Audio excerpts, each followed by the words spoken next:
Good evening. The Puyallup City Council study session of March 31st is called to session. Please join me in the Pledge of Allegiance. I pledge allegiance to the flag of the United States of America and to the republic for which it stands, one nation, under God, indivisible, with liberty and justice for all. Thank you.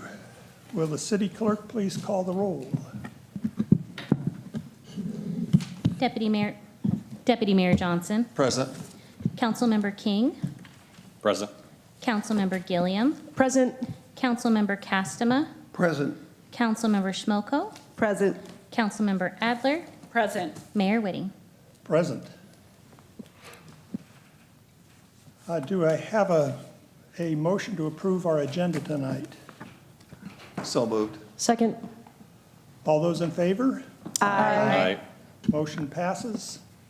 So we'll move right into to the agenda tonight. We do not have citizen comments in the study session. So we'll go on to our first presentation on middle housing code amendments. And Planning Manager Katie Baker will give the presentation. Thank you. Thank you, Mayor Whitting, members of council. Katie Baker, Planning Manager. So tonight we have 3 planning-related study session items. You'll get to hear from me for all 3 of them. We'll start with middle housing code amendments. This study session item is to provide an update for you on the middle housing code amendments that staff has been working on with the Planning Commission since adoption of the interim middle housing ordinance last June. The goal is adoption of these permanent regulations before the interim ordinance expires on June 30th, 2026. Tonight's presentation will cover what middle housing is, how we got to where we are today, what the Planning Commission has recommended, and what direction is needed from City Council. So first, what is middle housing? We've talked about this a handful of times over the last couple of years through our comprehensive plan update. Middle housing is defined in state law as buildings that are compatible in scale, form, and character with single-family homes that contain 2 or more attached, stacked, or clustered units. State law defines 9 specific types of middle housing, and you can see some images on the PowerPoint slide of what those can look like. These are not large apartment buildings. They're modest, house-scaled structures that are designed to blend into existing neighborhoods. Many of these types have been part of Puyallup's neighborhoods for decades. What has now changed is where and how many are allowed. So I wanted to just cover briefly Puyallup's middle housing allowances. There's an error on this slide. I had said 2008, and then in my research went all the way back to 1994. So ADUs have been allowed in the city in attached form since 1994 and in detached form since 2013. Duplexes have been allowed in RS4 and RS6 zones since about 94, and triplexes since 1998. Cottage housing was a style that the city started permitting in all single-family zones in 2011. We were one of the earlier cities in the region to do that. Some of the new types that are now required by state law have not been previously permitted in the city's single-family zones. That's townhomes, courtyard apartments, 4plexes, 5plexes, and 6plexes. Those have typically been considered a moderate density multifamily style. So House Bill 1110 was passed in 2023 and takes effect based on a city's comprehensive plan update deadline. So for us, that was June 30th of 2025. A city of our size is considered a Tier 2 city. We're required to allow 2 units per residential lot and up to 4 units if within a quarter mile of the sounder station or if 1 unit is an affordable unit. These are minimum standards. The city has flexibility to allow more, but not less than those standards. As a Tier 2 city, Puyallup also must allow 6 of the 9 middle housing types in every residential zone. The city is not allowed to apply standards to middle housing that are more restrictive than those applied to detached single-family homes. That's things like setbacks, parking, lot coverage. The state does allow for some exemptions. Critical areas can be excluded from middle housing application, as well as lots under 1,000 square feet. The volcanic hazard area in Puyallup represents a local application of the critical area exemption, and we'll discuss that through the next few slides. So to achieve compliance by our June 30th, 2025 deadline, the City Council adopted Interim Ordinance 3323. This ordinance permitted 6 middle housing types in all RS zones where the unit density allowed, and implemented the state's density and parking requirements as compliant with state law. The city adopted an exception for the volcanic hazard area, specifically prohibiting new middle housing allowances within the Lahar zone, inside a half-mile from the Lahar zone boundary. That exception was also applied to accessory dwelling units, since those regulations were being amended at that same time. So this map shows the volcanic hazard area, which is the entire colored area inside the dark red boundary. It also shows the half-mile kind of reduction area. That's the area in green. And so the remaining pink area through the center of the city is the exclusion area where middle housing is not allowed under the interim ordinance. As you can see, this covers a fairly substantial portion of the city's residential lots. This map further illustrates the effect of the interim ordinance. The orange areas are the single-family parcels where ADUs and the interim middle housing are allowed. The blue lots are areas where ADUs are limited and only prior middle housing allowances apply, but not the interim ordinance. This is 31% of the residential lots in the city, the single-family residential lots, that are currently excluded from the new middle housing allowances due to that volcanic hazard exception. Under state law, a city may exclude up to 25% of lots primarily from middle housing requirements.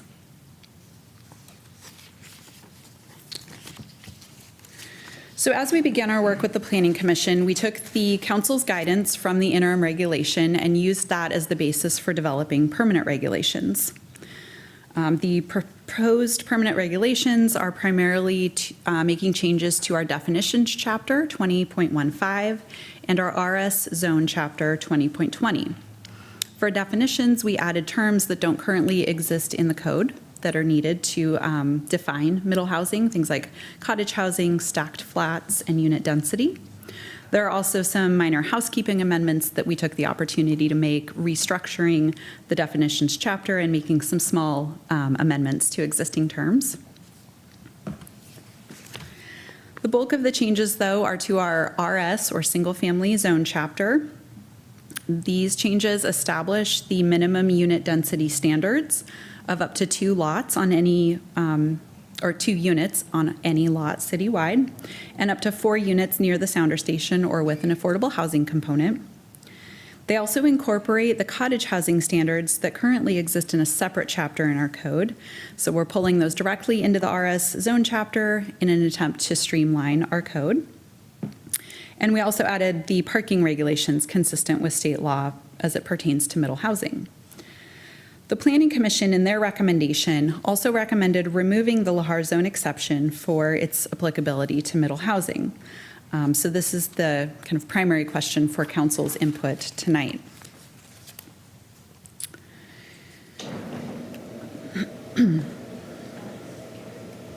When we submitted the interim ordinance to the Department of Commerce for their review, they responded with some concerns under a certain part of the statute. The state law allows a city to exclude up to 25% of single-family lots from middle housing requirements, but our interim zoning exception covers 31% of the RS zoned lots, which exceeds that threshold. Commerce, in their letter to us, indicated that the city should identify appropriate locations for all housing, both middle housing and single-family homes, as required under state law, and noted that the exception as currently drawn may not comply. So on this slide, we have the map on the left shows our current approach under the interim ordinance with the 31% of lots being excluded from middle housing regulations. And on the right is an alternative approach using updated USGS data on the volcanic hazard area. And that's something that the council heard a presentation about at your last meeting. That was using all of the updated Lahar boundary data. So applying that new data layer and still applying that half-mile reduction from it, we have the map on the right, which results in a reduction of, or an exclusion of 13% of the single-family lots in the city. So it's staff's recommendation that this updated data is more current, and it would bring us under that 25% threshold, responding to Commerce's comments. So tonight, we are asking council to consider the Planning Commission recommendation and provide direction on this key policy question, specifically how to address the volcanic hazard exception area. Following your direction tonight, staff will go back and finalize the ordinance for your consideration in April. If we need additional time to do additional analysis or further deliberation from the council, we may need to look at extending the interim ordinance as it currently expires June 30th. However, it's our attempt to get this in front of you and have it for your consideration to meet that June 30th timeline and not need to extend that. So I'm happy to take any questions, provide any additional information that I can tonight, and look forward to your discussion. Thank you, Katie. Deputy Mayor Johnson. Thank you, Mayor. Katie, thanks for the presentation, and thanks for the new information, that new map, US whatever map there. It was new. It's the first time I've seen it officially. So I'd like to take a look at that, and I want to just go on the record for stating I'm not in support of the Planning Commission's recommendations yet until I have a chance to kind of go over this myself single-handedly, but I do think there's something there, especially with this new map allocation. And you do say that there is a potential allowance up to 25% exclusion. Could I get some more information to drill down on that?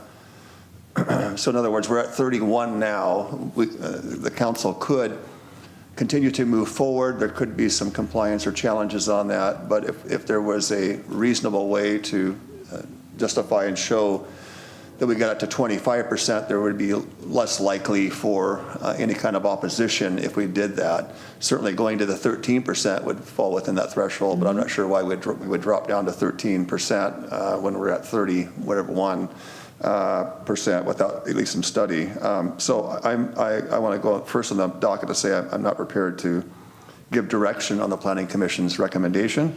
I'd like more time and like to hear some of my other colleagues' thoughts on this, but I would think that my recommendation would be to take the half-mile radius and enlarge it just enough to meet the 25% criteria and call it right there. I think that would be a starting point that I think is fair and equitable and would make sense to meet the criteria, but still keep into play the precautions, the real precautions that a Lahar potential has.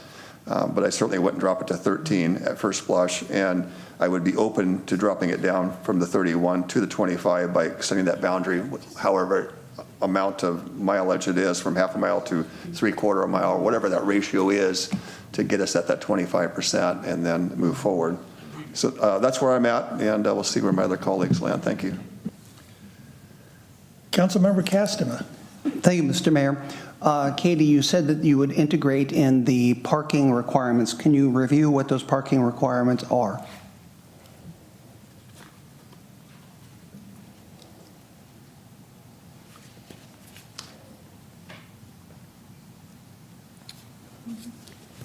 Yes, I can. Just one moment.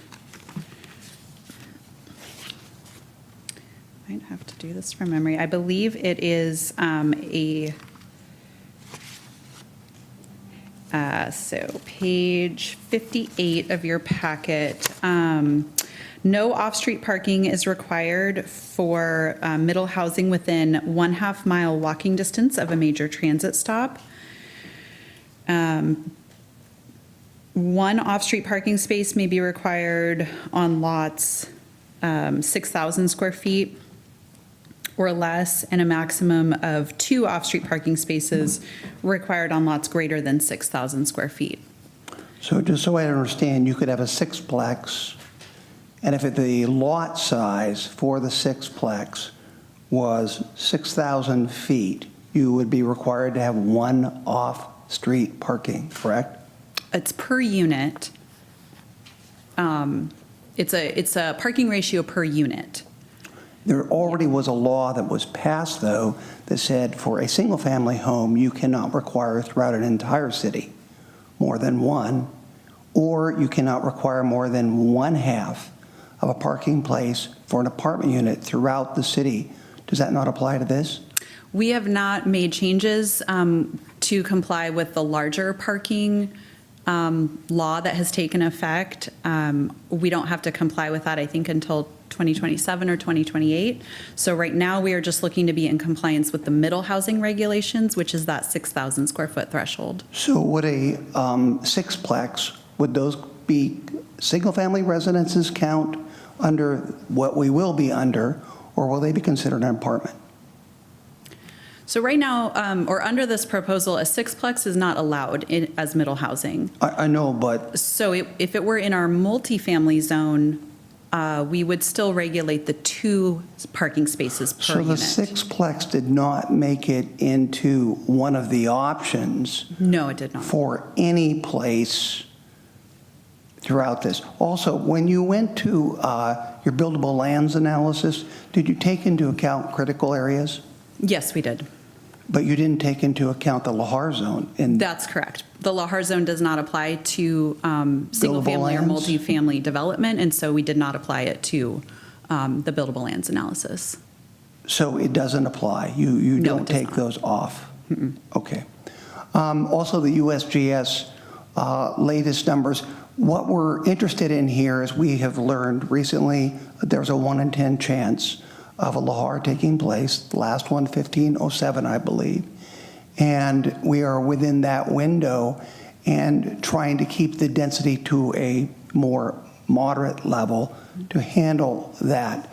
I'm unfamiliar with the 2022 data, but what you're saying is the USGS says these areas in your map option that we're seeing here with a 13% are the vulnerable areas?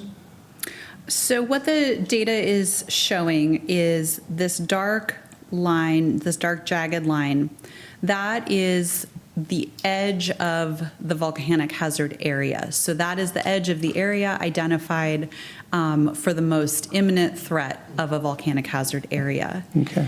Per the interim ordinance direction that council gave, we are showing you that half-mile reduction.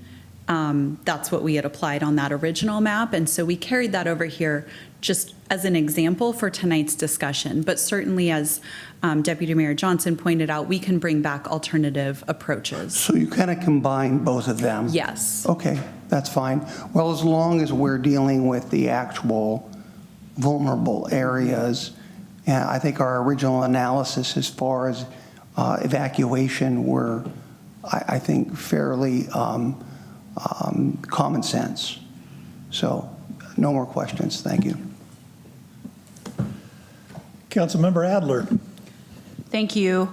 I just wanted to voice support, Katie, to what you just said in that last bit, which is, and I think it tracks with what Deputy Mayor Johnson had said, just related to bringing back different options. I would appreciate that. So thank you for asking. And I just wanted to run it back on the parking. Could you restate your answer that you gave to Councilmember Castema, please? Yes. So the middle housing legislation established certain standards for Yep. middle housing specifically, certain parking standards. Yep. Since that was adopted, there was new legislation that established minimum standards for parking across the uses. Yep. So it addressed single-family, multifamily, commercial, all kinds of uses, and established new, really maximum standards for parking ratios. That does not take effect for another year or two. And so because of the scope of code amendments that the Planning Division is dealing with at this time, we've deferred that. And so we're kind of taking things one at a time. We're focused on middle housing compliance right now. Those parking ratios, though, may change in a year or two once we bring you code that complies with those. And did I hear correctly when you were explaining with the sixplex example, you referenced street parking? Did I hear that? No, our parking requirements are actually for off-street Right. parking. Okay. Yep. All right. Just wanted to make sure that that's what I heard. Okay. Thank you. Councilmember King, and just for procedures, I'd like to give council members a first shot before I double dip for others. So Thank you. Councilmember King. Yeah, just to run it back also, just to recap what you said. Single-family residents and multifamily residents are not prohibited in the Lahar zone moving forward, That is correct. just the middle housing. That's correct. And ADUs, Correct. but yes. Thank you.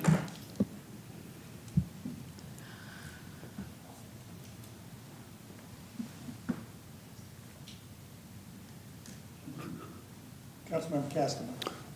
Thank you, Mr. Mayor.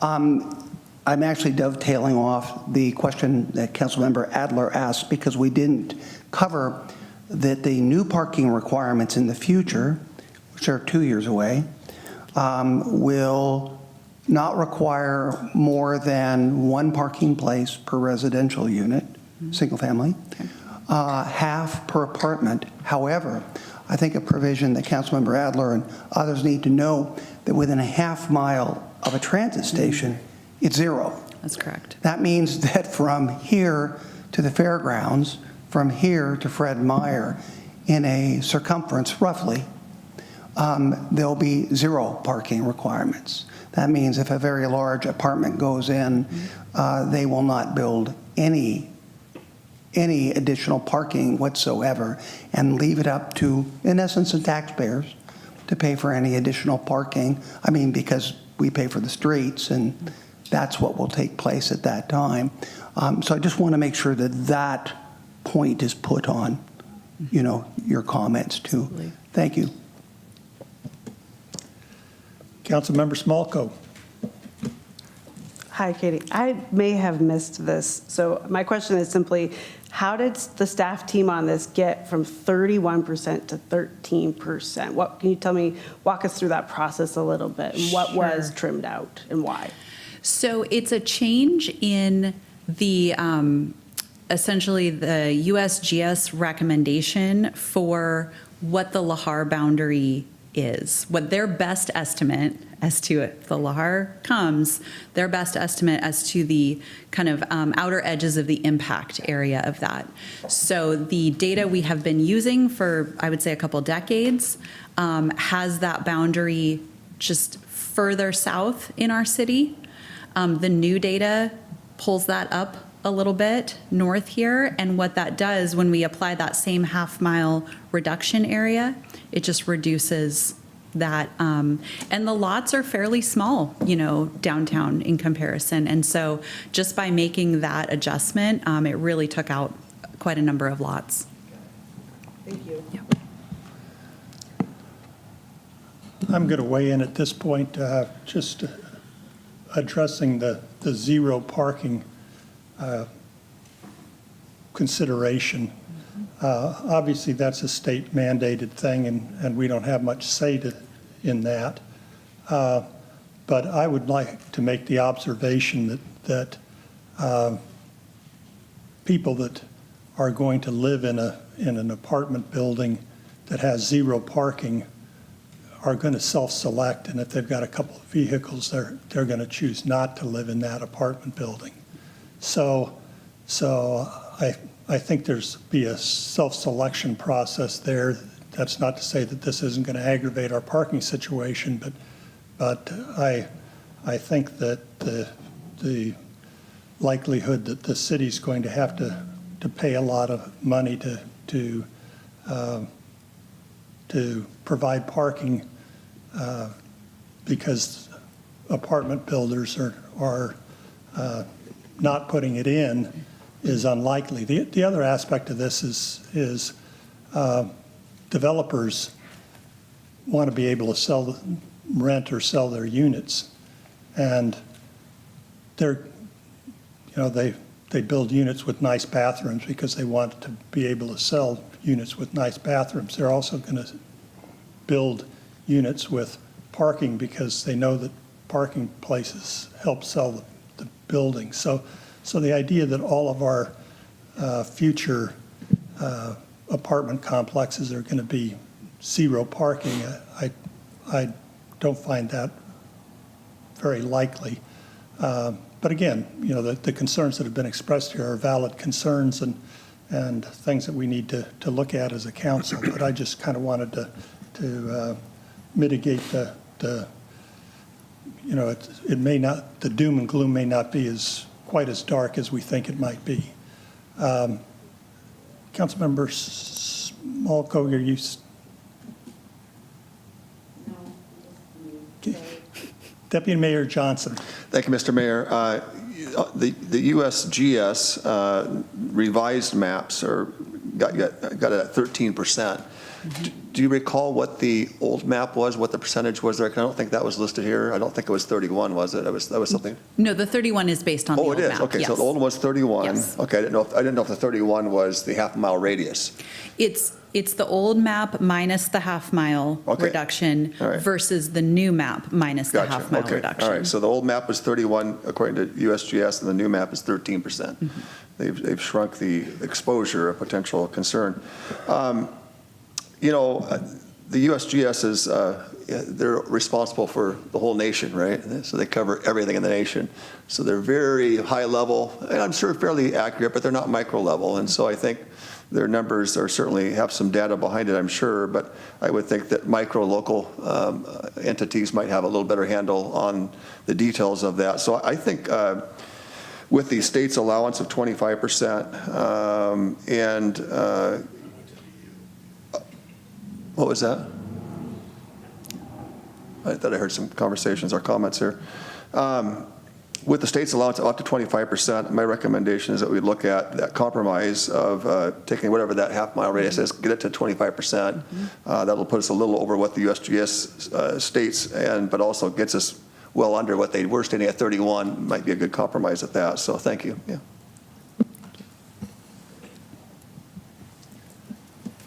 Okay, seeing no further, Councilmember Castema. Thank you, Mr. Mayor. I would just second those recommendations. Okay. Thank you. Just to close this out,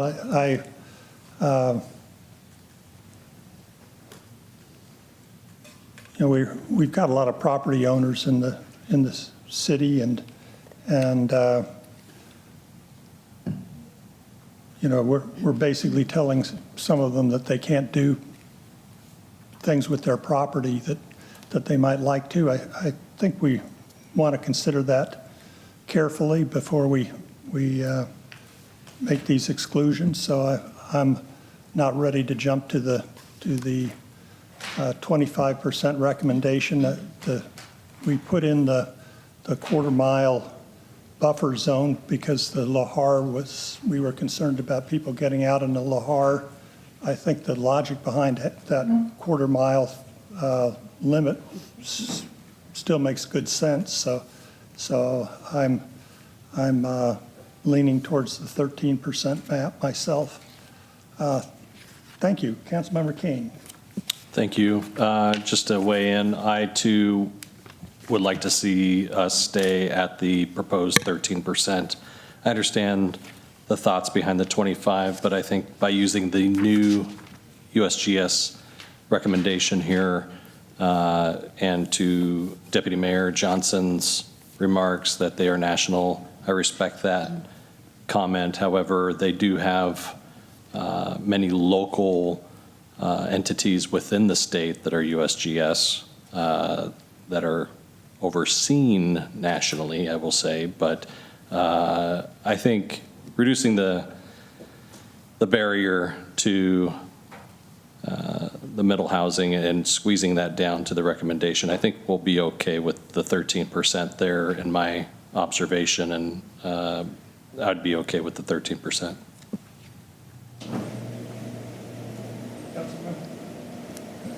Councilmember Gilliam. Thank you, Mr. Mayor. I've actually talked with at least 2 residents who said that they would like permission to build ADU on their property.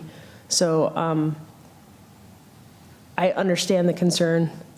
I myself am concerned, but I also recognize that people do want the freedom to do what they need to do with their property and for their own retirement purposes or whatever. And I also recognize people don't want cars cluttering up their streets, and I think that we can police that a little bit. So I also recommend the 13%. Thank you. Deputy Mayor Johnson. Thank you. I just want to follow up. So Katie, let's just say that the council stays at the 25% or whatever, just hypothetical. That wouldn't preclude the initial zones that are on place to have ADUs in these. You're not outlawing ADUs in the exempt areas. There's current laws right now that just wouldn't be the expanded ADUs. Is that correct?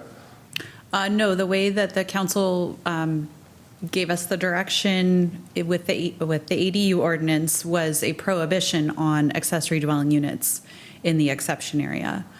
So council could modify that to allow 1 ADU, but just not 2. It was my understanding that all of the current ADU allowances would continue, but this new Lahar zone would minimize the added ones. So that's not the direction I remember giving. The existing, again, the existing provisions that happened before the state laws were passed would remain for those folks hypothetically in that sensitive area, but the additional burden of additional ADUs would be implemented. So that was my understanding, and if that wasn't the direction I was giving or misunderstood, I would like to see it come back, maybe a compromise that would say in those exempted areas, you could still develop new state law, but the additional units would be off the table potentially as an added density. So allow some density, but not the extreme density the state law is allowing. So that's how I understood it. So I will say that was the case for middle housing during the interim ordinance period where our old middle housing standards were still in effect.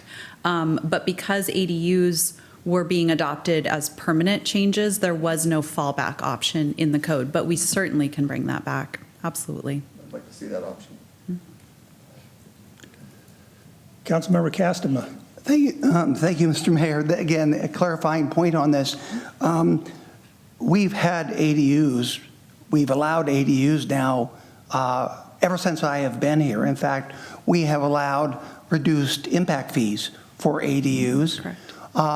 The new state requirement, though, came along and it said you would put 2 ADUs per unit. And all we said is you can't apply that to the Lahar zone. Right. Now that, in doing that, our intent and my understanding, please correct me and verify this, was that basically you could still build 1 ADU.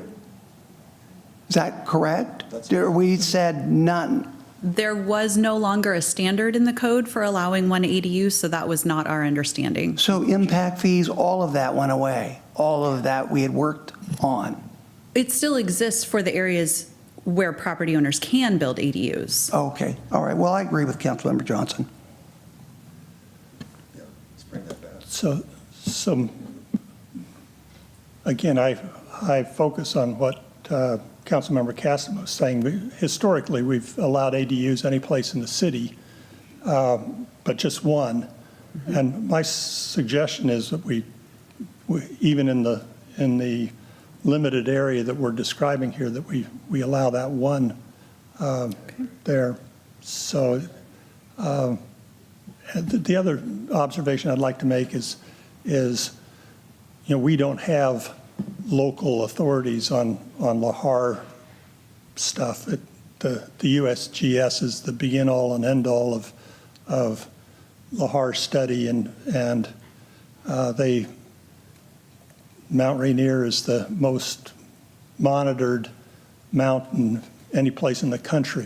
They are well aware of our situation here, and I think their revised Lahar, the updated Lahar zone that they've put forth makes sense. And I look at the Lahar zone, and there's an area where the fair is that was considered part of the Lahar zone previously, but not now. And as I think about that, there's a big freeway embankment there, which is going to divert the Lahar into other areas. So I think the study that they've done reflects that kind of local knowledge that they may not have included in their study previously. So that's a surmise on my part, but I think that's the reason why that Lahar zone has shrunk a little bit is they've fine-tuned their analysis. So that concludes my comments. Councilmember Smolko. Thank you, Mr. Mayor.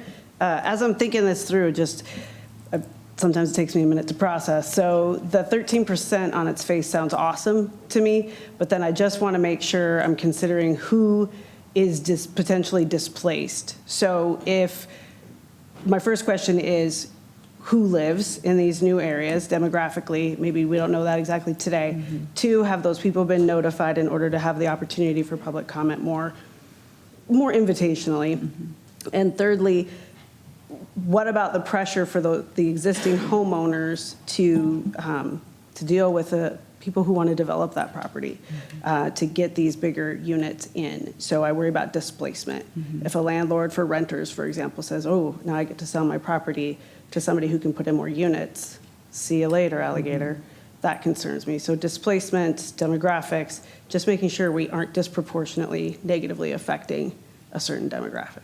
That's all. Thank you.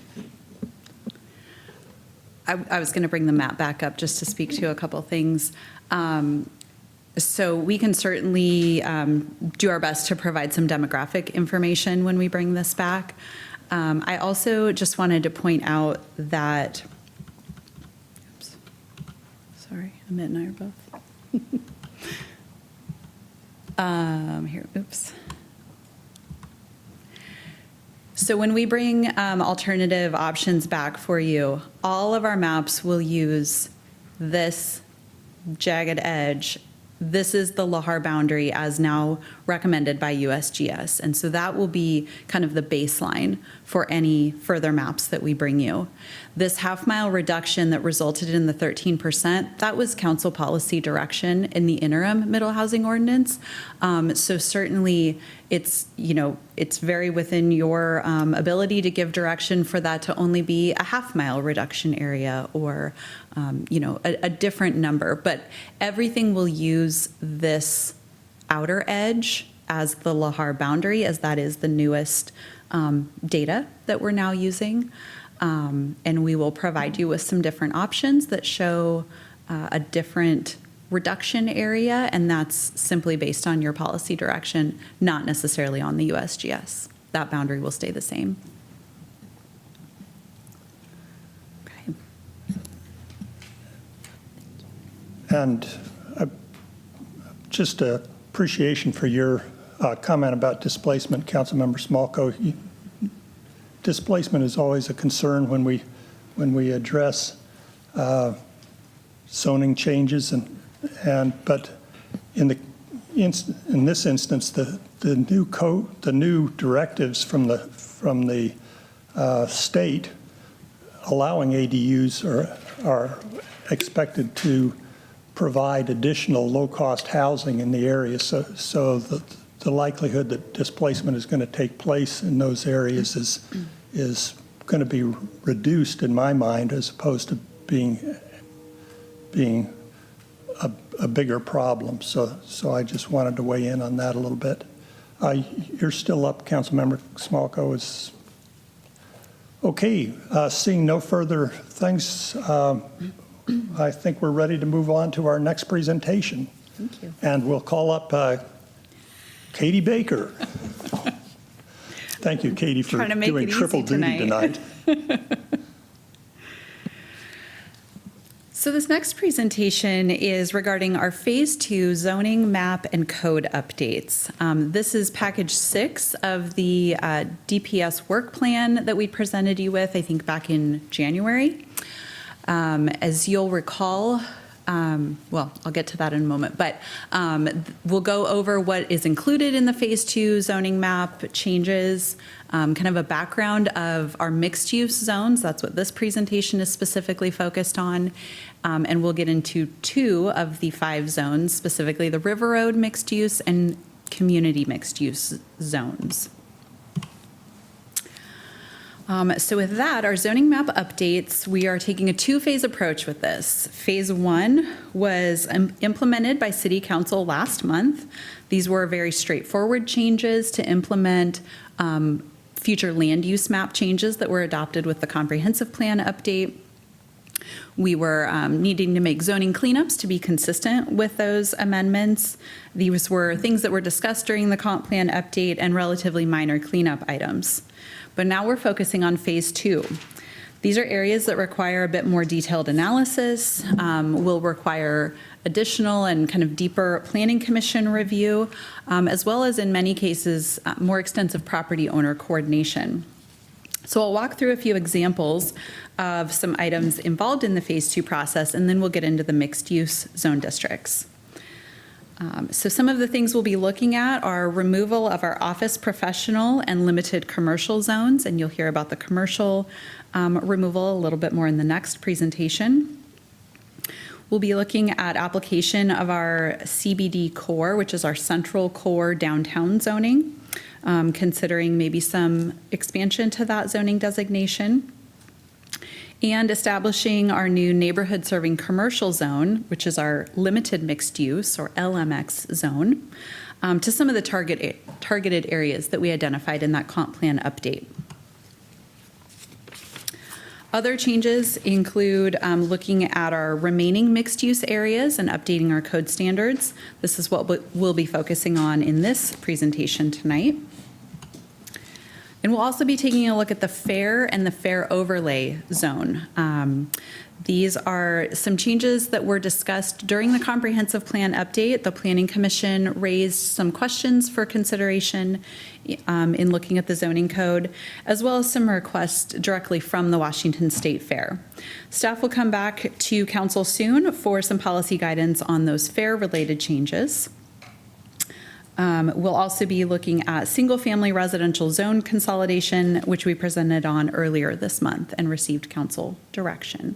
So Phase 2 is a big one. And so we're trying to bring these in kind of smaller pieces to you for early policy direction before we really dig in with the Planning Commission.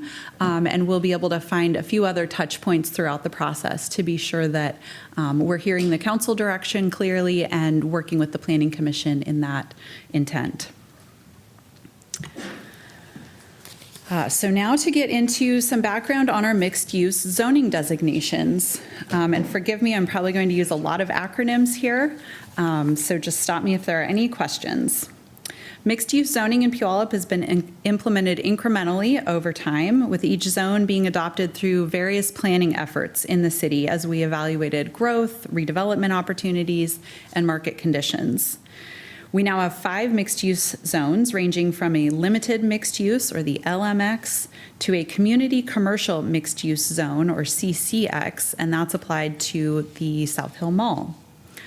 Mixed-use zones have historically been created for very specific areas of the city and not really used on a citywide scale. But we're reevaluating that at this time following our comprehensive plan update to apply mixed-use zoning to other areas of the city, such as the South Meridian Corridor.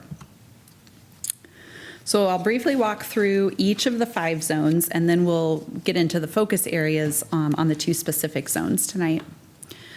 So CMX, the Community Mixed Use Zone, was established in 2009 and was the city's first mixed-use zone. It was applied to 8 parcels off the northeast corner of Shaw Road and East Pioneer. The area is approximately 30 acres in size and consists of agricultural land. The zone was intended to support moderate-scale mixed-use development that integrated residential and commercial uses, and it was envisioned to serve as a gateway to the city. The city then adopted the River Road Corridor Plan in 2011, and along with that, the River Road Mixed Use Zone, or RMX zone. The zone applies to approximately 54 acres north of River Road and south of the Puyallup River. The RMX zone was designed to encourage higher intensity mixed-use redevelopment along the river corridor and support a more urban, pedestrian-oriented development over time, with special considerations for the interface of that development with the Riverwalk Trail and Puyallup River. When the South Hill Neighborhood Plan was adopted in 2017, Council established 3 additional mixed-use zones with varying development intensities. There is the CCX zone, which applies to the South Hill Mall property and is the city's highest intensity mixed-use zone. The Urban Center Mixed-Use Zone, UCX, was designated as kind of that middle tier designation, also used in the South Hill area.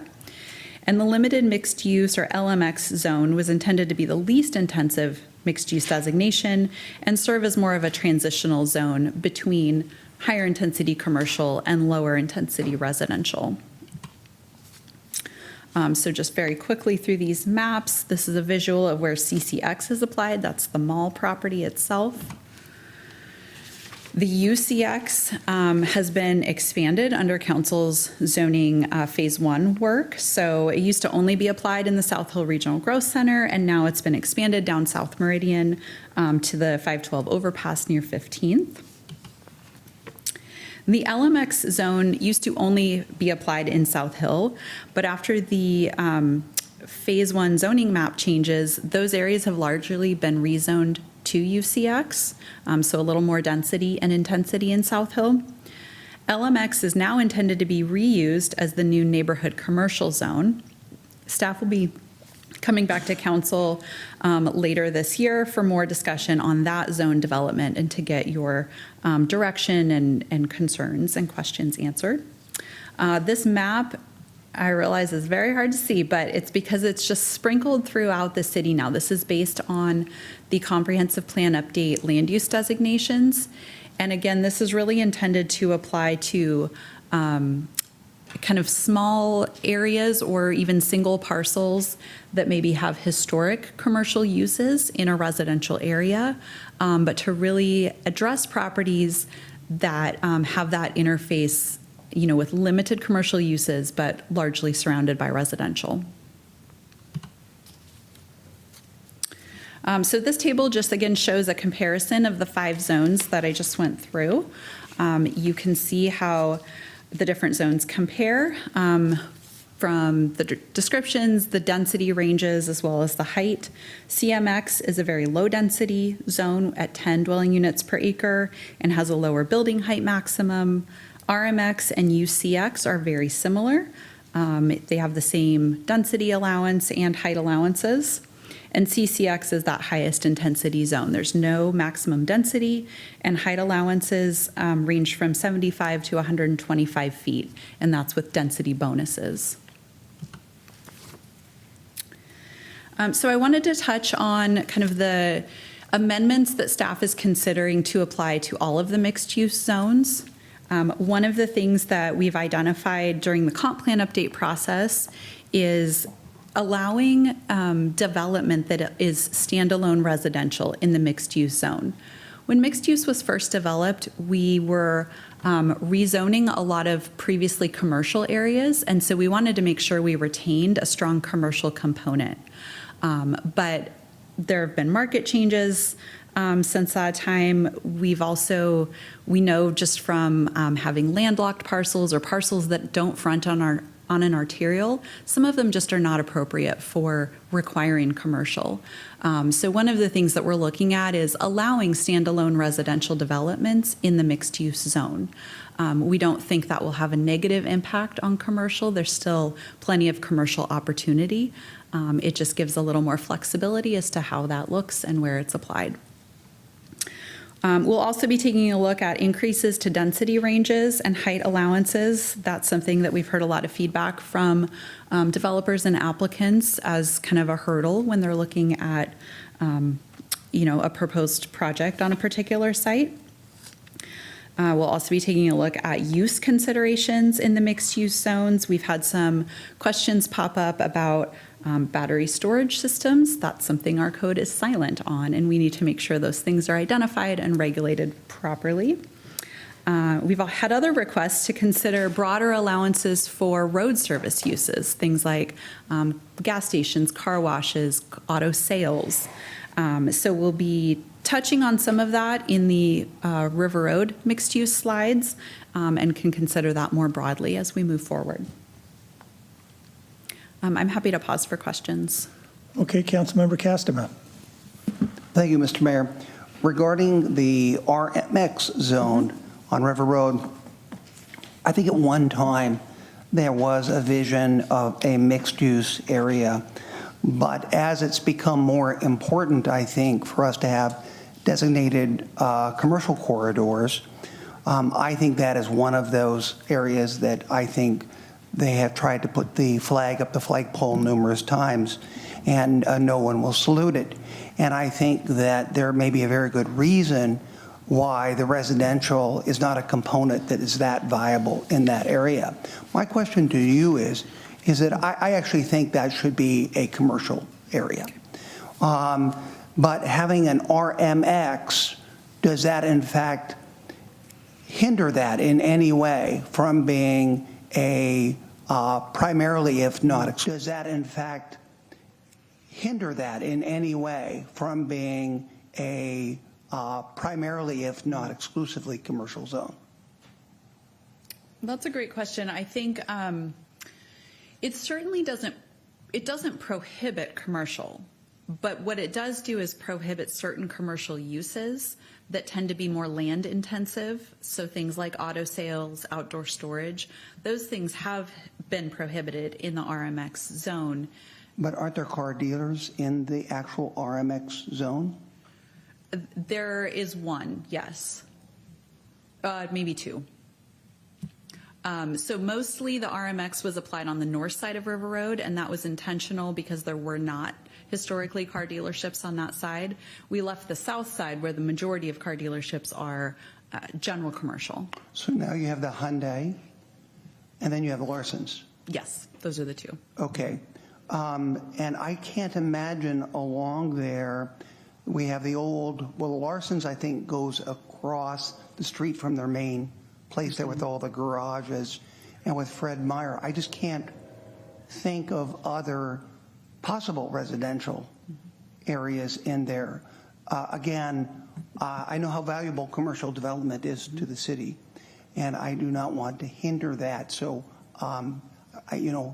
think about that, okay? How we, in fact, make that viable, because cities need healthy commercial areas for their viability. Anyway, thank you. Deputy Mayor Johnson. Thank you, Mr. Mayor. I want to chime in with Councilmember Castema. I agree. I think we need to look at expanding commercial use in that River Road corridor.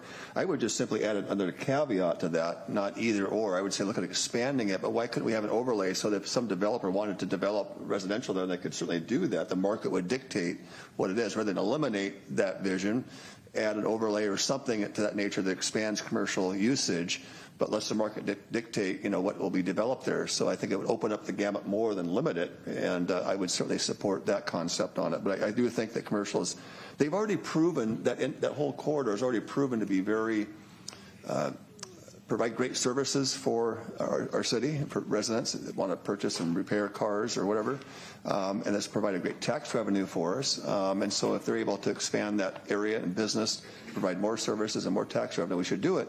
However, I wouldn't eliminate that prior one. I would just add that in there with an overlay or however you do that, so it's kind of both and not just one or the other. So I think it's a win-win that way. Market will dictate where it's going to go. It likely will go to expanded commercial, because precedence has kind of shown that. But there are some pieces, I think, that are down the road that still may be great for some residential, because you got the Riverwalk Trail right there. So there might be some really high density, especially if we start talking about increasing height capacity. It might begin to make sense to put in something down in that area at a this kind of big urban high rise or whatever with the Riverwalk Trail. So I would sure like to see an expansion, not a reduction or a change, but have both. And then I want to touch on height. This is a big apple that you're giving us in this presentation. This is a big apple. So I don't even know how much we're going to get to. But I just want to go on the record to say I really support higher density. So if you're looking for direction, are you asking for direction or to kind of signal allowances for higher densities we have already? Or are you just giving us a statement that these are the height densities that are already in place? So that was really just information for you all to kind of get a sense for the scope of the mixed-use uses and where we'll be going with forthcoming code changes. But I do appreciate any specific opinions, direction that you have as we start to look at that with the Planning Commission. It's very helpful. Sure. Well, again, where appropriate, I'd like height, raising it up. I mean, we're looking at, again, there's only so much land, right? So if you can't spread out so much, to go up makes sense, especially when you start looking at, effectiveness of cost of development, right? You can go up higher, it makes more sense, it pencils out. And I just want to again reiterate, I love that the changes that the council did and the Planning Commission did and the staff did for that Meridian corridor, expanding the whole thing, which just made so much sense. You got this, this regional growth center up here, you got one down here, and that whole, I don't know what you call it, a jugular vein of economic boom just makes total sense. So I love that. And I do remember the South Hill project we worked on. It was about 10 years ago when I got elected, and I do remember that 75 to 100 feet to 125 feet height with bonus densities, and so you could theoretically have a 125-foot high-rise there. Mm-hmm. And the view up there would be phenomenal because you look up there and you could have a view of the port of Tacoma and Mount Rainier. You'd have spectacular views over the city, just an amazing view. So I hope that some developers catch wind of that and really begin to take a look at that because I think it's fantastic. But comments on height, if there are responsible areas that the Planning Commission believes that we could add height where we currently have limited in, we should be looking at that. Even if we don't do it, we should have options. Thank you. Thank you. Just speaking to the River Road mixed use, that zone was kind of created to try and encourage the nice river walk with housing along there and a really nice thing that you see in many cities. I'm correct in that. That was kind of the intent there, right? Yeah. And we have not seen any of that kind of development. So, when the market doesn't respond to that sort of thing, then I come to the conclusion that we got it wrong the first time and we need to change it a little bit. And we've got a proliferation of these mixed-use zones. Mm-hmm. What's your thoughts about eliminating some of them and combining some of them? That's what we're hoping to do. So I do have a few more slides on the River Road zone specifically that I would like to kind of set the table and ask maybe a few more specific questions about the zone and the plan itself. But I think we are headed in a direction where that RMX zone is likely to be consolidated with the UCX zone because they are so similar. And then we have another zone that we'll be asking you about towards the end of the presentation. Okay, let's proceed. All right, so you've identified some of the challenges with the River Road RMX zoning designation. There's this tension between the pedestrian-oriented vision that we've had for about the last 15 years and the reality of market conditions and what we really want to see there and what developers are looking to do in that area. So, as you all have noted, we haven't seen the development that we were hoping for under that corridor plan. So we're here to revisit whether that plan and that policy direction is really still where we want to be going, the direction we want to be going. If we were to simply make the zoning change to allow for auto sales, that would be inconsistent with the vision and the policy direction of the River Road Corridor Plan. So there's kind of this inherent conflict that we can't just change the code without also addressing the plan in some way. So we have a couple options for council to consider and weigh in on tonight. Option one is repealing the River Road Corridor Plan in its entirety and then following up with that amendment to the RMX zoning to either consolidate with UCX and/or allow for those auto-oriented uses. This would remove that comprehensive plan policy conflict and just establish a more general mixed-use zoning designation in that area, or a more general commercial designation that also allows for residential. And so allowing the city to move forward with the development direction that we're hearing interest in, and eliminating that policy conflict. It would eliminate our long-term vision for that corridor and what we had been thinking it might look like. Option 2 would be to revise the River Road Corridor Plan, but retain it, but remove the policies that discourage the auto-oriented development. So there are a number of policies that we identified that was included in the council packet. Just a good handful of policies that really specifically talk about pedestrian orientation and that prohibition of auto-oriented uses. We would look at removing those policies. It maintains the long-term planning, framework and vision for that area, but really allows more market-driven uses. The difficulty with this is internal consistency. You have a plan that still promotes pedestrian-friendly development and that pedestrian orientation while permitting these kind of large land-intensive uses.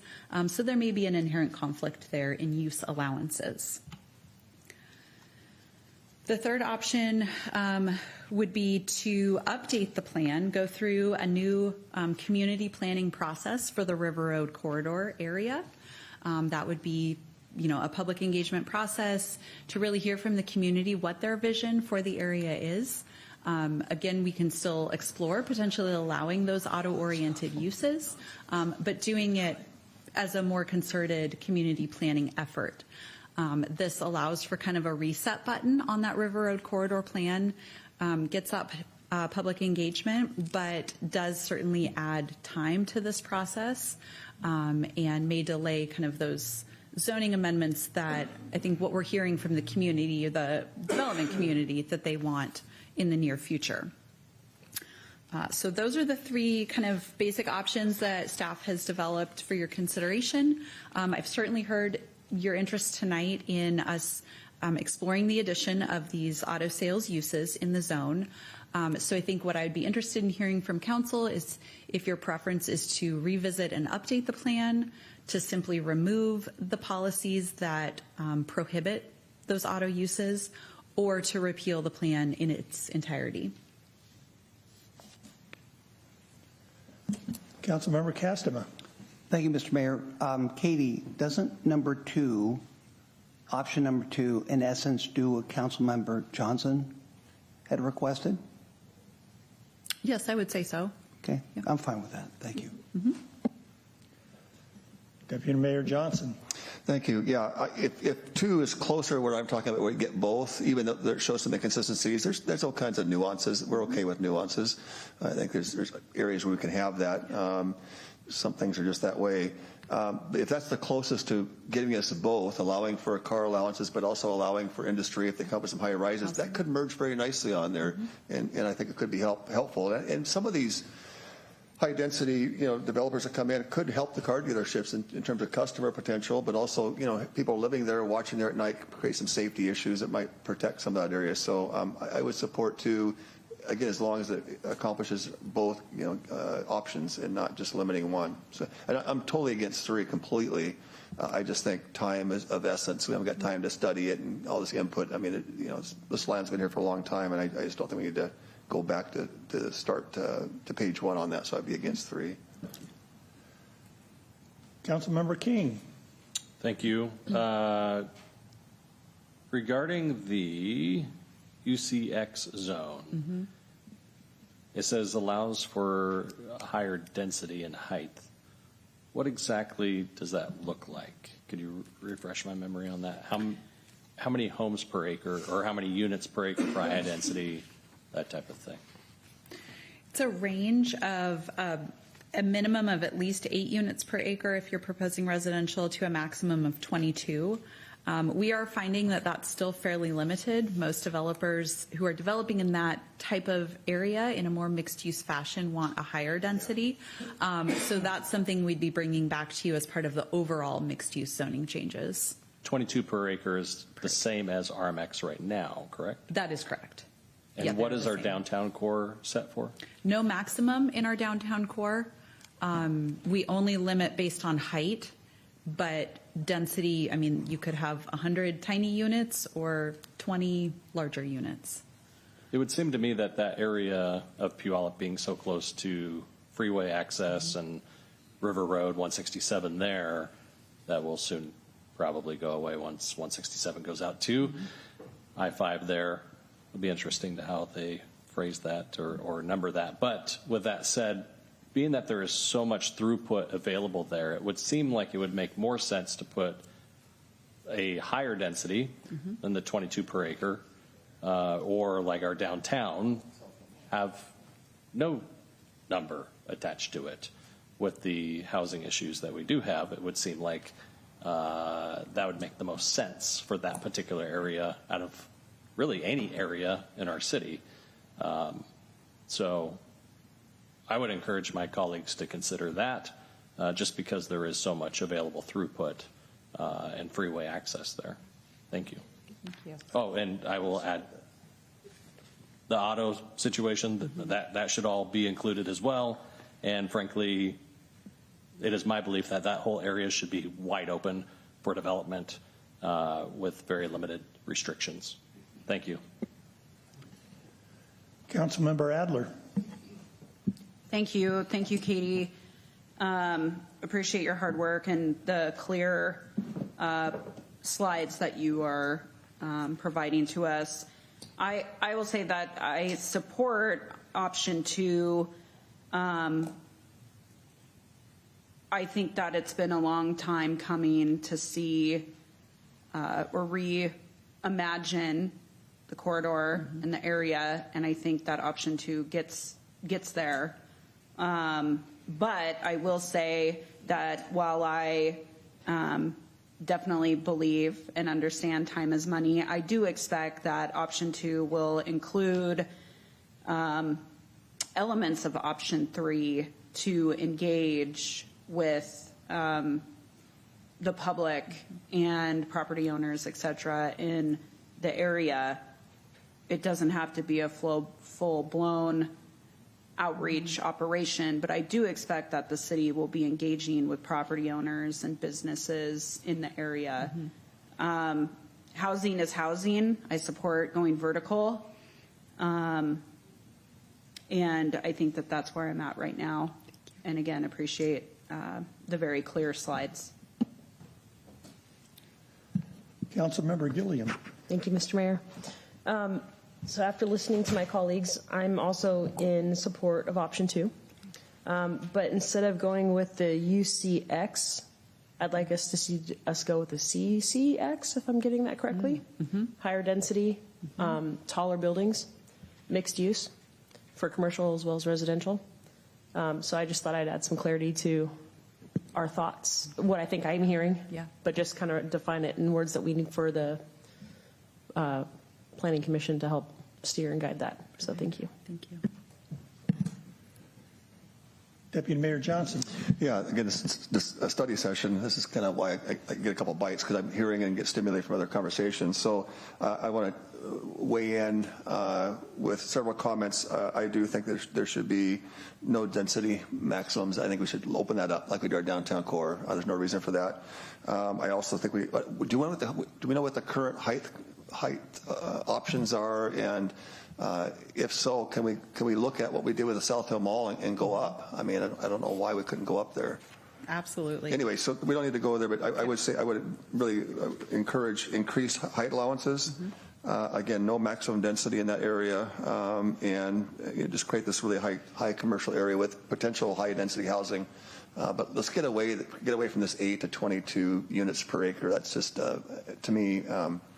Not maximize the potential of that. And if we get some good high rises down there and some commercial, it could be a really special place to kind of cruise and walk and live. So thank you for that. Yeah. Councilmember Smolko. Thank you, Mr. Mayor. Again, on its face, all of this sounds awesome to me. I know that the auto industry in particular is a super important part of our economic landscape, but I will continue to push for anti-displacement policies to be part of the conversation. Reason being, when cities upzone corridors like this, property values often rise quickly, which can displace renters and small businesses, which disproportionately can affect immigrant-owned businesses and communities serving retail. So before even new places materialize. So my question then is, has staff done any analysis of the current tenant and business composition along the River Road corridor? And is there any policy mechanism being considered? For example, community benefit agreements, ground floor commercial preservation, and affordable commercial space requirements? Yeah, so we have not done any of that analysis yet at this point, but certainly we can use this direction as we're bringing options through the Planning Commission and back to City Council to make those considerations. We do have some of that policy direction in the comprehensive plan, and so this is an opportunity to implement that. Thank you. Okay, it looks like we're winding down. I haven't weighed in, but I've heard a lot of good things. I appreciate the comments of Councilmember King and Gilliam. The going high, going dense. That's a good area for it. I think it would kind of get back to what we were shooting for with the original River Road corridor plan. If we were able to get some residential down there and giving higher height capability might attract some interest in that area. So that's my input. And with that, let's move on to the next presentation. Thank you. If I may. Oh, I have I just stand corrected. a couple more slides in this one. This should be quick.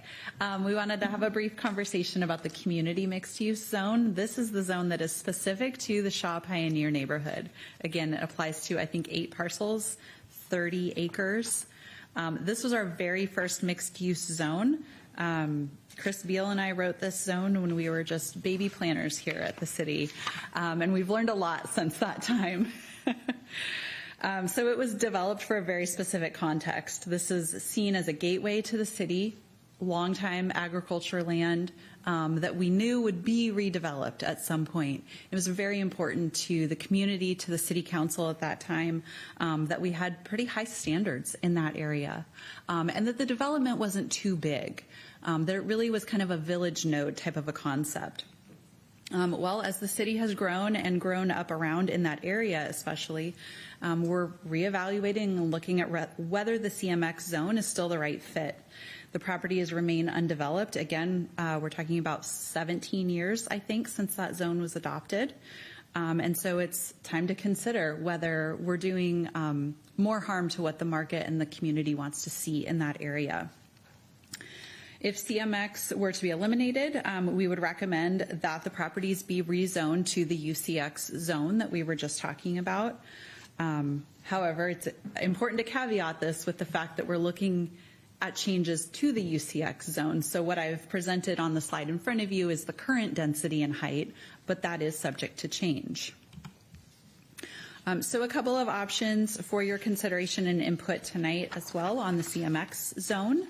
Should this zone, CMX, in the Shaw Pioneer area be retained as a very area-specific zone or rezoned? Again, we'd be looking at RMX, or UCX, I'm sorry. Too many acronyms tonight. So the argument for keeping it CMX is about retaining that gateway character, keeping a distinct identity in that area. There were design standards that are specific to kind of the agricultural heritage. But there is an added procedural requirement in the code. So development in that area is required to submit a master site plan that goes through the hearing examiner. That's a more onerous process than the average commercial development needs to go through. So that is a reason to maybe remove that zone. Option 2 is to rezone the area to UCX. This is a more straightforward process, allows greater flexibility. We've already utilized this zone throughout the city. It would improve the experience for the applicant and for city staff to administer the code. We lose that customization, though, of a very specific zone for a very unique area of the city. So if the council feels that the characteristics of that area are worthy of additional protection and additional process, we'd want to hear that tonight. So I'll leave it there. So, question, Katie. Have you heard any input from the property owners there and step by step and? Yes. Thank you. We have reached out to the property owners. There's a couple main landowners in that area. We've had at least preliminary conversations with each of them. They are, again, there's a density limitation in this area that's been quite prohibitive as we've talked with prospective developers. Step by Step and others feel that the UCX zone just greatly accommodates what they're looking to do. And do you, just correct me if I'm wrong, but that UCX zone does not require going before the hearing examiner? That's correct. It does not. Okay. Deputy Mayor Johnson. Thank you, Mr. Mayor.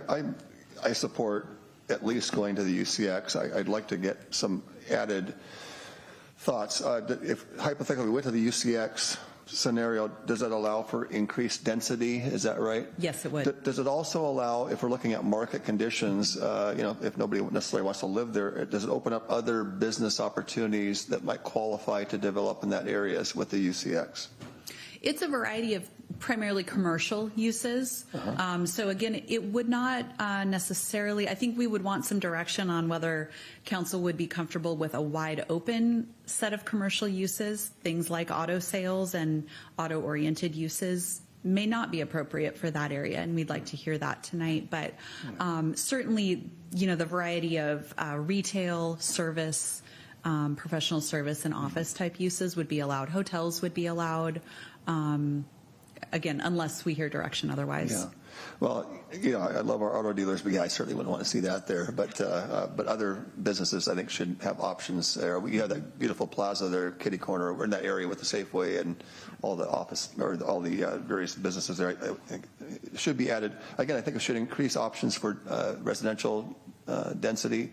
It should increase the types of businesses, increased types of businesses that may want to go in there. Because right now, I've looked at that area down there, and it seems like it's pretty limited on what you can put there. And even the housing allowances are so, small on density that it doesn't pencil out.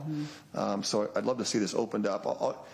Right now, I'm leaning toward the UCX. I'd like to study it a little bit more and get back with specifics on maybe some business commercial options that would be allowable, and get behind it more. But at face value, let's open this thing up. Let's open the gates up. Let's let development happen. It's responsible development, right? But if it's not working, we have to realize, as mentioned, let market kind of direct us. But also, we're still in some essence good stewards of the area without throwing it open to just cheap development, right? So thank you. Yeah.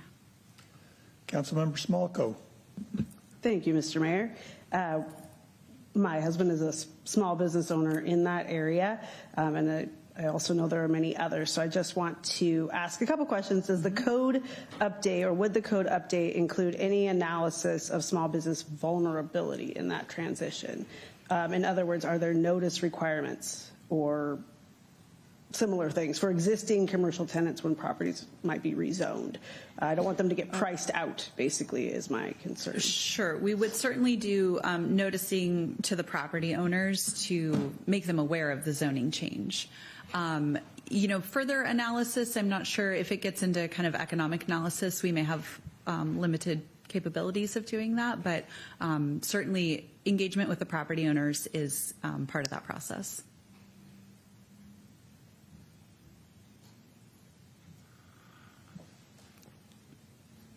So we're on to thank you. Oh, Councilmember Adler, you snuck in on me. Sorry, thank you. Just very quick, I like option 2, where immediately my mind goes, and I'm sure many folks, when talking about this area, is about traffic, and that's outside of your purview and what we're here to talk about tonight.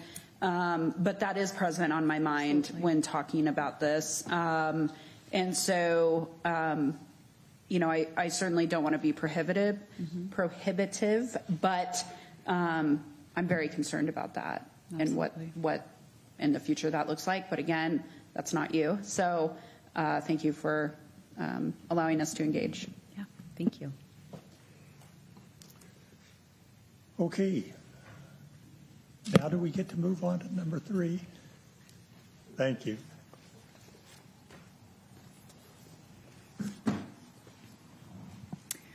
Okay, last presentation of the night is also part of our package 6, zoning map and code, phase 2 updates. This is specific to the commercial zones. So similar to our mixed use discussion, we're also looking at our commercial or C zones as part of phase 2. This presentation is pretty short and sweet. I'll give you an overview of the 5 C zones that we currently have, show some examples of where they're applied in the city, and touch on comp plan policy direction for one particular zone. So we don't really have any specific policy questions for you tonight, just wanting to provide an overview and open the door to any conversations about application of the zones. We can come back at a later date with more detailed maps if that's something council's interested in. So again, 2-phased approach to the zoning map update. This is part of phase 2. Chapter 20.30 in the code has governed commercial land use in the city since the mid-1990s. The 5 zones were established between 1994 and 2006, so it has not been largely assessed or overhauled in 20 years. The zones differ in their intensity of use, building height limits, and what types of businesses are allowed. Our 2044 comprehensive plan update did not make vast changes to the commercial land use designations. But of course, with so many things, we're taking the opportunity to reassess how they're applied and see if all 5 zones are still necessary in serving distinct purposes. So again, a comparison table here of the 5 C zones. We have CBD core, which is our most intense downtown-oriented zone. It really promotes economic activity, allows for commercial, particularly ground floor retail and residential uses. As we discussed, no density maximum. Auto-oriented uses, auto service uses are prohibited in the downtown area. There's also the CBD zone, which is very similar in terms of uses, just a bit of a step down in terms of height. So whereas CBD core is 4 to 6 stories, CBD is 3 to 5 stories.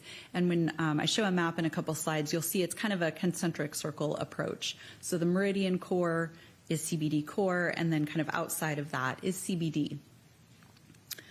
We also have the community business zone. This allows kind of the full range of retail, professional service uses. It allows limited road service uses, so things like gas stations, fast food, and hotels, but not auto sales. So kind of not those larger land-intensive uses, but still auto-oriented, auto-serving uses. General commercial is the broadest commercial zone. It is much more auto-oriented, allows more land-intensive uses like outdoor storage, all road service uses, and has limited residential allowances. In terms of height, it's more similar to the CB zone. And then the final zone is the limited commercial or CL zone. This is our lowest intensity commercial zone. It allows office and retail, but prohibits road service uses. Heights are limited at 40 feet. And during the comprehensive plan update, there were already only a handful of areas in the city zoned CL. Many of those land uses were changed to either the neighborhood commercial or a general commercial land use. And because it's so sparsely applied, and I'll get into some more details about that, but we are proposing to remove that zone following this update. So just touching on kind of throughout the city, where are these commercial zones applied? River Road, we've talked a bit about. You can see on The north side of River Road is that RMX zone that we discussed in the last presentation, but then along the south side, extending from, really from the bypass to the outer edge of the city, that whole corridor is general commercial. We also have general commercial zoning up at the Valley and Meridian intersection. And then on South Hill, this other map shows South Hill, we have general commercial zoning on the other side of 512 from the mall. And then there's also that community business designation. So this is Costco that's zoned CB. And then we also have a small area on 31st that's zoned CB. And then you see just a couple little parcels here that have that CL designation.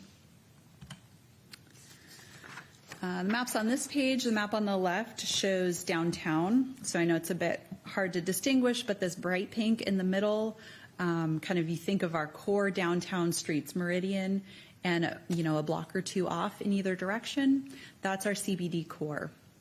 And then the outer ring, that lighter pink, is CBD. So that's again where we're allowing still that mix of uses, this pedestrian-oriented ground floor retail, upper story residential, but just at a slightly lower height and intensity. The other map gives you a snapshot of the east side of the city, so East Main and East Pioneer, where again we see the CG and CB zoning designations. This down here is the Safeway, the new Safeway parcel, and all of its outbuildings, and that's that community business zone. So just to touch a little more on the proposed removal of the CL zone, this was something that we discussed during the comprehensive plan update. That direction just gave us more direction for mixed use zoning at a lower intensity, being that transitional use between higher intensity commercial and surrounding residential areas. The CL zone profile is very similar to the limited mixed use zone that we already have. So again, in an attempt to just simplify how we apply the code, what developers need to understand about regulations, we are proposing this simplification and removal of this zone. Any remaining parcels zoned CL would be transitioned to an appropriate zoning designation based on their land use. Most likely limited mixed use. Maybe in a few cases it would be a more general commercial zone.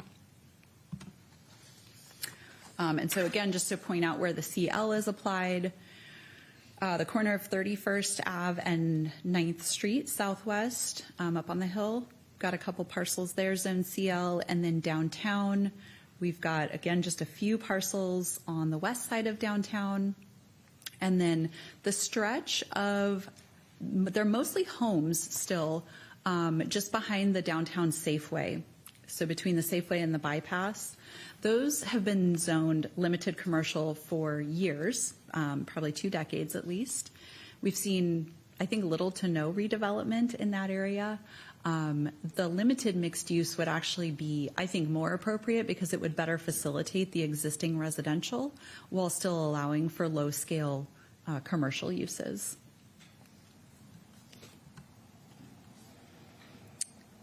So again, and these next steps apply to both this presentation and the previous presentation on mixed-use zoning. Tonight, we're looking for your policy direction. Then we'll begin work with the Planning Commission through the spring and the summer. We're hopeful to have a public hearing with the Planning Commission in the fall and be back before City Council for final ordinance in November, December. And I should say there can also be, and we do anticipate touch points with council throughout, but those are kind of the big benchmarks. So I'm happy to take any questions or input about commercial zones.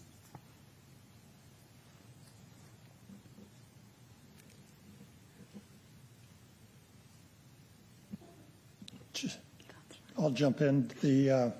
That area along the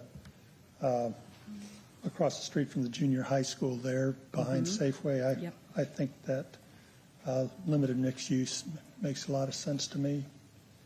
So I'd be in favor of that. There's a lot to digest, so I'll take it in bite-sized pieces. That's fine. Deputy Mayor Johnson. Yeah, I was going to say the same thing. I think out of all the three presentations, there's a lot of, you're jumping all over, and there's, all these kind of I would just say, I think you've heard a theme from the council on the other two, and the technical aspects of staff to kind of translate that into this area might be a good starting point, because it's just too much to bite off for me to touch on all those 3 to 4 different areas.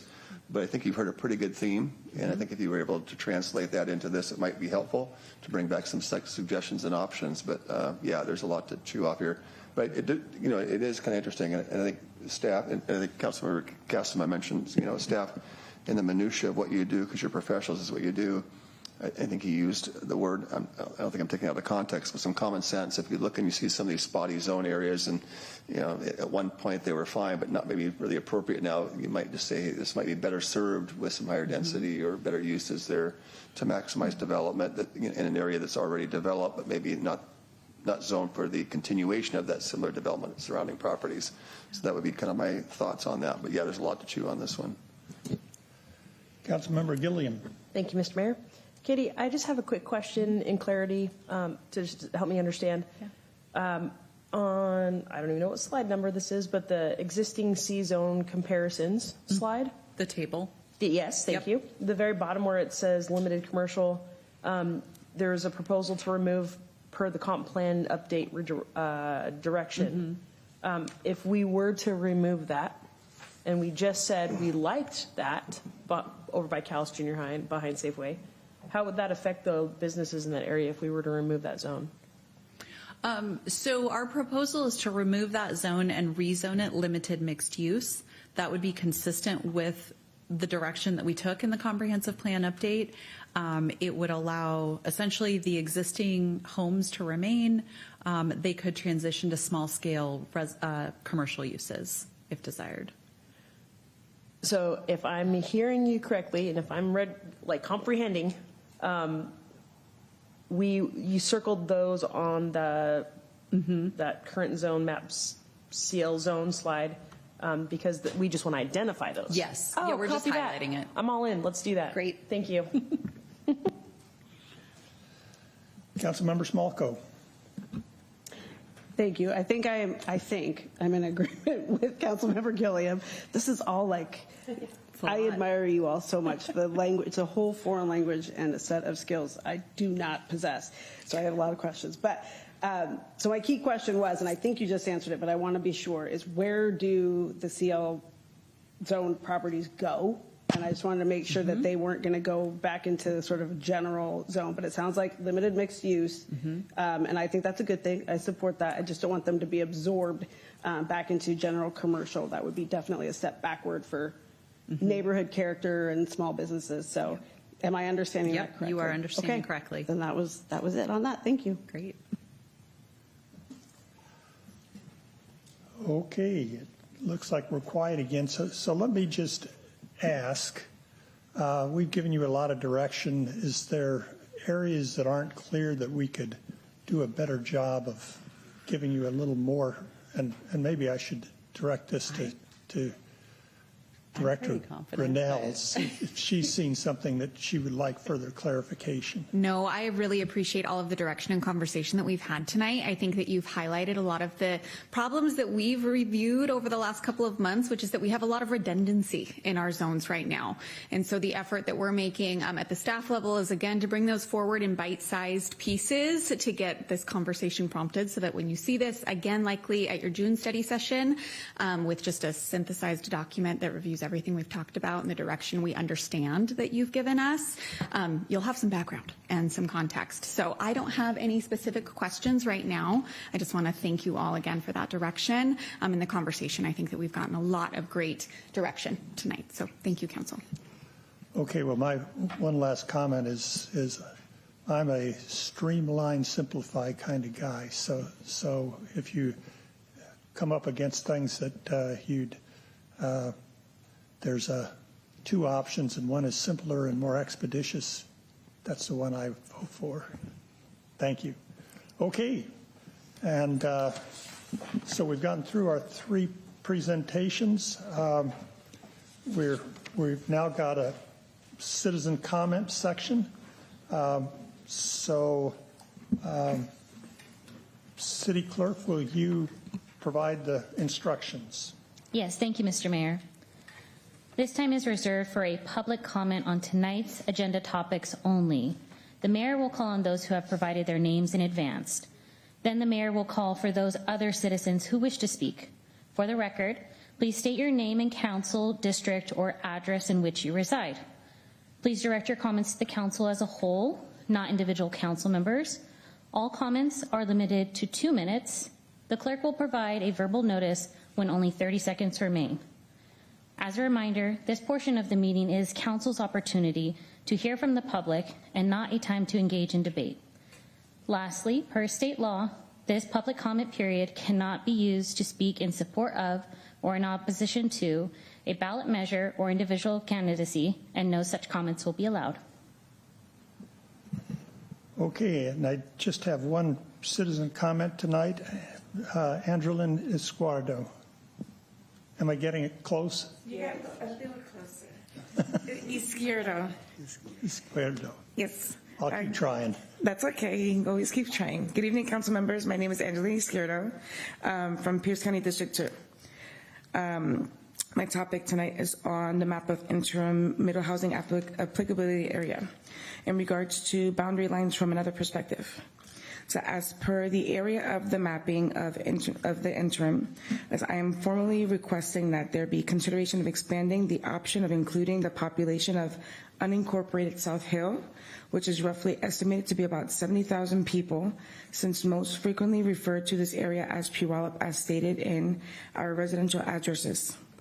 There's also the reason of bypassing limitations that may be barriers of this project, as well as increase the likelihood of success by providing an option that is much feasible with the inclusion of this population, as opposed to South Hill only having a very distant and costly last resort of finding alternative housing in Tacoma, Washington. That this can present such hardship on individuals and families that the probability of them contemplating on moving downtown rather than the latter can be better not just for them, but for Puyallup's economy as well. Please consider editing the boundary lines to the housing applicability map to include South Hill citizens, as housing is still the hardest resource to acquire in our entire state of Washington. Thank you. Thank you. Is there any other members present who would like to speak? Please provide your address or council district. My name is Art Seeley. I'm in District 3, and I'd like to talk to you about the Lahar Zone. The Lahar Zone for many years in the city has been ignored. I've served as a planning commission member from early 2000 to 2010, and again from 2016 to 2026. And we have mentioned several times about Lahar impacts, and they've been ignored by the city. The city has basically said it's a low risk factor. People who live in Puyallup know that it's a factor. With all the new technology, we'll have early warnings so we can get out. And all of a sudden, this has come up twice. One with the jail police, and then on this. That's the only time I've ever heard in all that time, Lahar being a critical component. So I don't understand quite how that's supposed to work when you've ignored it all these years.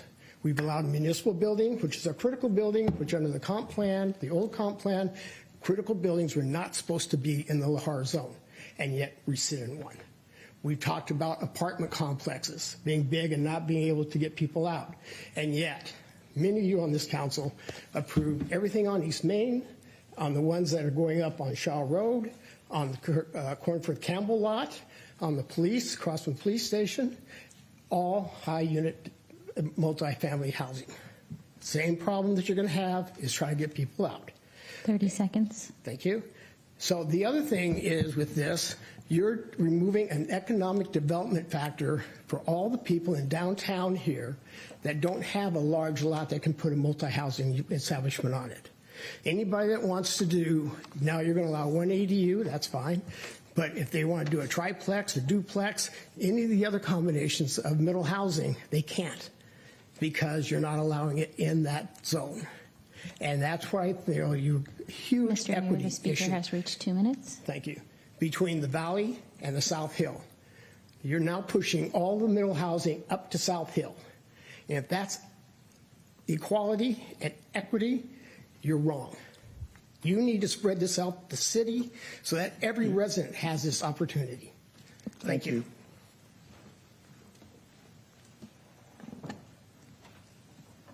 Okay. I think that brings us to our conclusion of our meeting tonight. Mr. Mayor, point of privilege. Yes, Councilmember Castaman. Yes, thank you. Last week, I responded to public comments regarding the threatening letter that was sent last year to the chair of the Planning Commission. I did not have the police report with me last week. But to add precision to my previous comments, I wish to cite the actual police report, and that is as follows. The FBI BAU Behavioral Analysis Unit analysis concluded that the letter was most likely generated by her, Kenya Jones Lowell, or someone acting on her behalf. Mr. Mayor, thank you for allowing me to cite the actual police report this evening. Thank you. Thank you.